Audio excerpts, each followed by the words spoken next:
नमस्कार, स्वागत आहे तुमचं सुषमाज किचनमध्ये। आज आपण मुलांच्या आवडीचं व्हेज बर्गर घरच्या घरी अगदी सोप्या पद्धतीने तयार करणार आहोत।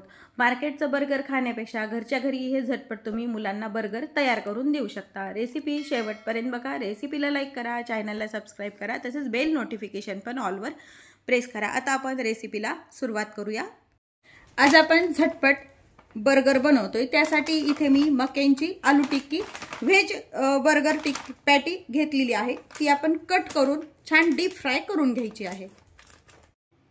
या पॅकेटमध्ये साधारण 7 बर्गरच्या पॅटी निघालेल्या आहेत। या तुम्ही जेवढ्या पाहिजे तेवढ्या फ्राय करू शकता आणि बाकीच्या तुम्ही फ्रीजमध्ये स्टोअर पण करू शकता। इथे मी टिक्की ही तळण्यासाठी तेल गरम करायला ठेवले। यामध्ये सिंगल एक टिक्की टाकून छान क्रिस्पी होईपर्यंत आपल्याला तळून घ्यायची। आता ही टिक्की आपली व्यवस्थित छान क्रिस्पी अशी तळून झालेली आहे। एका टिश्यू पेपरवरती ही काढून घ्यायची, म्हणजे एक्स्ट्राचं तेल यातलं निघून जाते। अशाच मी 2 ते 3 टिक्क्या छान तळून घेणार। इथे मी आलू टिक्की जी आहे आपल्याला बर्गरसाठी लागणारी छान शॅलो फ्राय करून घेतली। मीडियम हीट वरतीच फ्राय करायची। आणि एका बाउल मध्ये मी मेयोनीज घेतलंय, एक मोठे 2 चमचे। आता आपल्याला याच्यासाठी लागणारा बर्गरसाठी लागणारा सॉस तयार करायचा आहे। 1 चमचा मेयोनीज घेतलेला आहे, व्हेज मेयोनीज आहे। त्यामध्ये 1 चमचाच मी टोमॅटो सॉस टाकते। आता यामध्ये एक अर्धा छोटा चमचा मिक्स हर्ब्स टाकून घेतले। छोटा चमचाभर चिली फ्लेक्स टाकून घ्यायचे आणि आता हे छान एकत्र मिक्स करून घ्यायचे। आपण हे मार्केटमध्ये जे मिळतात ते बर्गर बन मी घेतलेले आहे, कट करून घेऊया।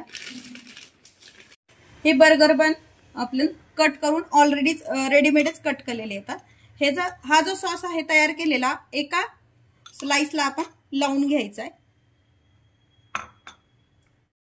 एका स्लाइसला आपण हा जो तयार केलेला सॉस आहे तो स्प्रेड करून घेतलाय। एका स्लाइसला आपण मेयोनीज व्हेज मेयोनीज लावून घेणार आहे। तुम्ही दोन्ही स्लाइसला तेच पण लावू शकता, पण मी दोन्ही वेगवेगळं वापरतीये। सॉस जसा स्प्रेड करून घेतलाय त्याच पद्धतीने हे मेयोनीज पण आपण स्प्रेड करून घ्यायचंय। आता आपण जी ही टिक्की तळून घेतलेली आहे यावरती ठेवून घ्यायची आहे। आपण जो तयार केलेला सॉस आहे हा टिक्कीवरती स्प्रेड करून घ्यायचा आहे। आता यावरती आपण काही व्हेजिटेबल ठेवायचे। यामध्ये मी कांदा वापरलाय असा गोल कट करून, आणि टोमॅटो ठेवून घ्यायचे आणि काही लेटेस टाकायचे बारीक कट केलेले। दोन्ही बर्गरवरती आपण व्हेजिटेबल टाकून घेतले। हे जे आहे यावरती ठेवून घ्यायचंय।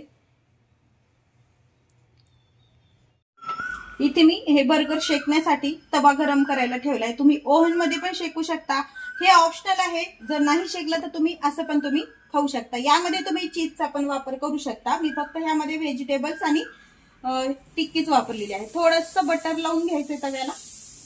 हा बर्गर जो आहे यावरती ठेवायचा आहे आणि उगी थोडासा गरम होईपर्यंत हा शेकून घ्यायचा आहे। आता हे शेकून झालंय 1-5 मिनिट, आपण जाळीवरती काढून घेतले, म्हणजे याचा घाम वगैरे येत नाही। आता आपण दुसरा पण बर्गर असाच शेकून घेऊया। हे आपलं व्हेज बर्गर इन्स्टंट तयार आहे।